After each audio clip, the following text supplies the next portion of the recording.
ವಿದ್ಯಾರ್ಥಿ ವೀಸಾ ಮೇಲೆ Donald Trump ವಕ್ರದೃಷ್ಟಿ. ವಿದ್ಯಾರ್ಥಿ ವೀಸಾ ಮೇಲೆ ಸಮಯ ಮಿತಿ ಹೇರಲು ಚಿಂತನೆ.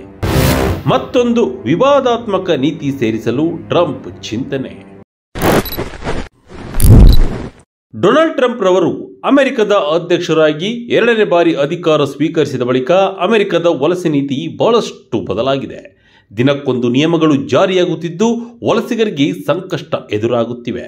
ಇದರ ನಡುವೆ ವಿದ್ಯಾರ್ಥಿ ವೀಸಾ ಮೇಲೂ ವಕ್ರದೃಷ್ಟಿ ಬೀರಿರುವ ಟ್ರಂಪ್ ಆಡಳಿತ ವಿದ್ಯಾರ್ಥಿ ವೀಸಾಗೆ ಸಮಯ ಮಿತಿ ಹೇರುವ ಬಗ್ಗೆ ಗಂಭೀರವಾಗಿ ಚಿಂತಿಸುತ್ತಿದೆ.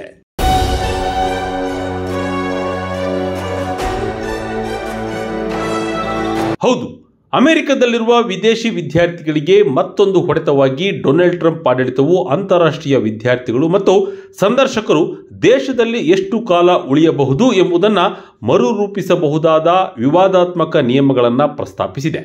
ಈ ಪ್ರಸ್ತಾವನೆ ಅಧಿಕೃತವಾಗಿ ಅನುಮೋದನೆ ಪಡೆದರೆ ಪ್ರತಿ ವಿದೇಶಿ ವೀಸಾವು ಇನ್ನು ಮುಂದೆ ಮುಕ್ತಾಯ ದಿನಾಂಕವನ್ನು ಹೊಂದಿರುತ್ತದೆ. ಶೀಘ್ರದಲ್ಲೇ ಬದಲಾಗಲಿದೆ ವೀಸಾ ನಿಯಮ. ಕಠಿಣ ನಿಯಮಗಳಿಂದ ಯಾರಿಗೆ ಲಾಭ?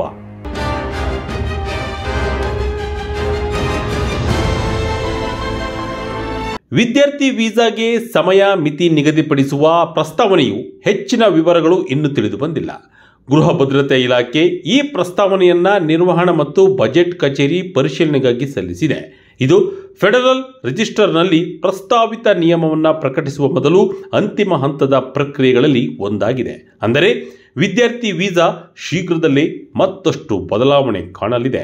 ಕೆಲವು ದಿನಗಳ ಹಿಂದೆ ವಿದ್ಯಾರ್ಥಿ ವೀಸಾ ಹಂಚಿಕೆ ಪ್ರಕ್ರಿಯೆಯನ್ನ ಸ್ಥಗಿತಗೊಳಿಸಿದ್ದ ಅಮೆರಿಕ ಮತ್ತೆ ಸಂದರ್ಶನಗಳನ್ನು ನಡೆಸುತ್ತಿದೆ. ಆದರೆ ಈ ಬಾರಿ ವೀಸಾ ವಿತರಣೆಗೆ ಕಠಿಣ ನಿಯಮಗಳನ್ನು ಜಾರಿಗೊಳಿಸಿರುವ ಅಮೆರಿಕ ವಿದ್ಯಾರ್ಥಿ ವೀಸಾಗಾಗಿ ಅರ್ಜಿ ಸಲ್ಲಿಸುವವರು ತಮ್ಮ ಸಾಮಾಜಿಕ ಜಾಲತಾಣಗಳ ಸಂಪೂರ್ಣ ಮಾಹಿತಿಯನ್ನು ಹಂಚಿಕೊಳ್ಳುವಂತೆ ಸೂಚಿಸಿದೆ. ಅಮೆರಿಕದ ಈ ನಿಯಮಕ್ಕೆ ಸೂಕ್ಷ್ಮವಾಗಿ ಪ್ರತಿಕ್ರಿಯೆ ನೀಡಿದ ಭಾರತ ವಿದ್ಯಾರ್ಥಿ ವೀಸಾ ವಿತರಣೆಗೆ ಅರ್ಹತೆ ಮಾನದಂಡವಾಗಬೇಕು ಎಂದು ಸೂಚ್ಯವಾಗಿ ಹೇಳಿತ್ತು. ಎಲ್ಲ ವೀಸಾಗೂ ಮುಕ್ತಾಯ ದಿನಾಂಕ. ವಲಸಿಗರೇ ಇಲ್ಲದ ದೇಶ ನಿರ್ಮಾಣ ಪ್ರಯತ್ನ. ಅಮೆರಿಕವನ್ನು ಅಕ್ರಮ ವಲಸಿಗರಿಂದ ಮುಕ್ತ ಮಾಡಲು ಡೊನಾಲ್ಡ್ ಟ್ರಂಪ್ 2 ಮಾರ್ಗದ ಯೋಜನೆಗಳನ್ನು ಜಾರಿಗೆ ತಂದಿದ್ದಾರೆ ಎಂದು ವರದಿಯಾಗಿದೆ.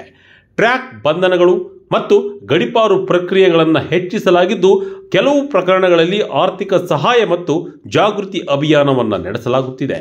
ಒಟ್ಟಿನಲ್ಲಿ ವಿದೇಶಿ ವಲಸೆಯನ್ನ ಸಂಪೂರ್ಣವಾಗಿ ನಿಲ್ಲಿಸುವ ಇರಾದೆ ಹೊಂದಿದಂತಿರುವ ಡೊನಾಲ್ಡ್ ಟ್ರಂಪ್ ಅಮೆರಿಕದ ವಿವಿಧ ವೀಸಾ ನೀತಿಗಳಲ್ಲಿ ಭಾರೀ ಬದಲಾವಣೆಗಳನ್ನು ಮಾಡುತ್ತಿರುವುದು ಜಾಗತಿಕ ಮಟ್ಟದಲ್ಲಿ ಗಮನ ಸೆಳೆದಿದೆ ಎಂದು ಹೇಳಬಹುದು.